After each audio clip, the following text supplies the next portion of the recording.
Jeffrey Loss, you're in your first year out of college. You just produced a big result, made your first top 32 in a World Cup at Cancun. What are you doing in your training right now that you're removed from the 5-touch format of NCAAs? You know, I mean, I'm just kind of doing what I always was. I was training. In some ways, it's easier now that I'm out, because before, when you're in college, you have to be you have more tournaments.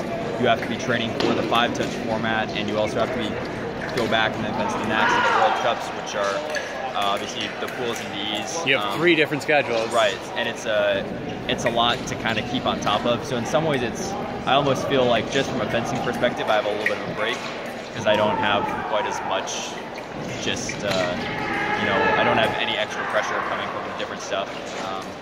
You know, I'm just training, just doing it. And as far as with your training, you mentioned of course, you're not focusing as heavily on the 5-touch format. How has that impacted where you focus in your training and how you spend your time?